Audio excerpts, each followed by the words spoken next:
Hello, YouTubers, friends, compatriots, liquor shills, desolate sirs, peasants, vassals, all my Kurdish friends.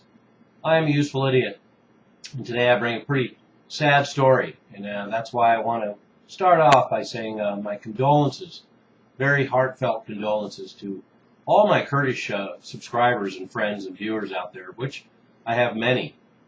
And I appreciate it that you come here to see a particular American view on what's going on over there. And so anyway, that said, let's get to this story. Over 450 Kurds have been slaughtered and massacred in Syria. And this is now confirmed. This includes 120 children, 333 women, men, and elderly, all civilians. They're rounded up by members of Al-Nusra Front, Al-Qaeda, in Syria. And this story appeared on Iranian TV, including a lot of very graphic footage. Fortunately, I haven't seen it, and I will probably have a hard time if I do. And this happened in a village near the Turkish border. And these are kind of events that we would be expecting. I've done videos before about clashes between the Kurds and the Al-Qaeda just recently. And so now we find this escalating as, of course, we expected it to. Just a week ago, 200 hostages were taken from two other Kurdish Syrian villages. And if this new event is any indication, the body count of these massacres is going to continue to grow. And there's reports coming in that Kurdish prisoners are routinely executed by Al-Qaeda as well. And a 15-year-old Kurdish boy was executed for blasphemy. And this is on the heels of events that unfolded over the last couple of weeks and a couple of months. When a leading Kurdish figure was assassinated by Al-Qaeda, and there's been clashes, territorial clashes.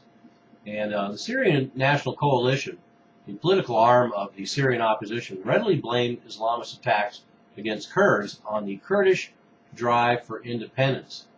And so they're basically legitimizing these attacks by Al-Qaeda because of the fact that the Kurds are more interested in their own independence than helping the opposition topple the Assad regime. And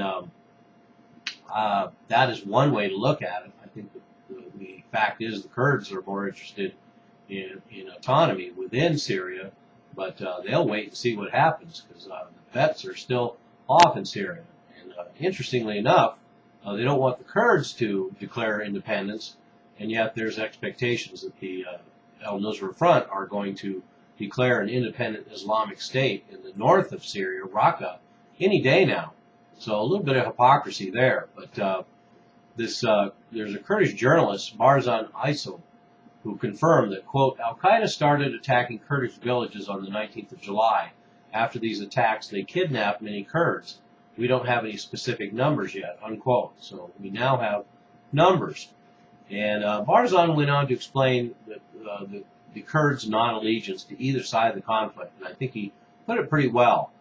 He said, quote, since the beginning of the events in Syria, the Kurds tried not to be a part of the civil conflict. There are non-Muslim Kurds as well as Alawite Kurds. That's why they tried to be away from it. But now some of the opposition groups are using Al-Qaeda and Al-Nusra Front to attack Kurds. The main cause is that they have the mentality of radical nationalists. That's why they are using Al-Qaeda as an umbrella to attack the Kurdish people, unquote. And he has a perfect grasp of what's going on there. So we now have a totally separate war. But it's a separate war within the Syrian civil war, another layer on top of a clusterfuck that didn't need anything more complex. And here we have a war within a war inside Syria. And the same bad actors are involved too, because we have the CIA working with Al-Nusra Front.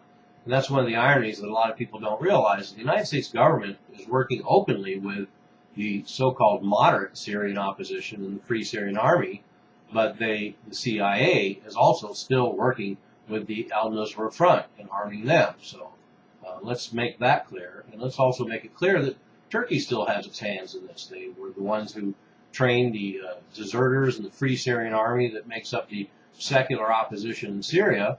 And now we also have Turkey behind this instigation of opposition against the Kurds. We already know how Turkey feels about the Kurds.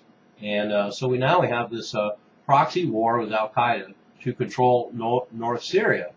And the simple fact is that Al-Qaeda certainly doesn't want to share, and that's where part of the problem is. They want part of Kurdish territories as part of their new state as well. And I assure you that will not happen.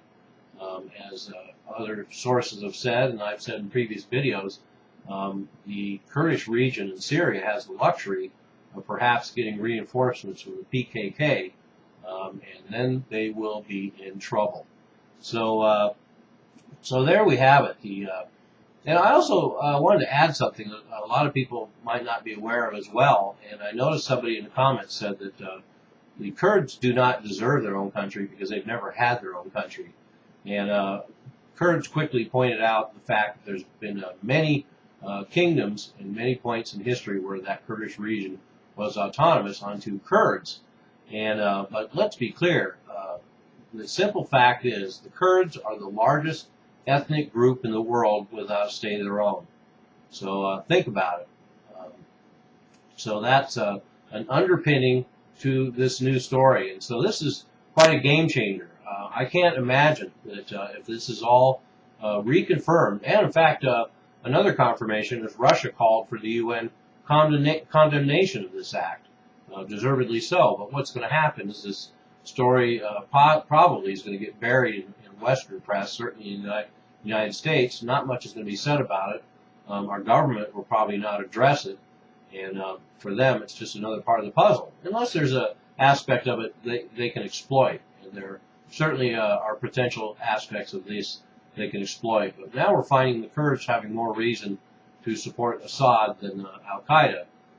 But I think what's going to happen is we're going to see an escalation in this region, and I really don't want to see it because both parties, the Kurds and Al-Qaeda, have a lot on the line and are both fierce opponents.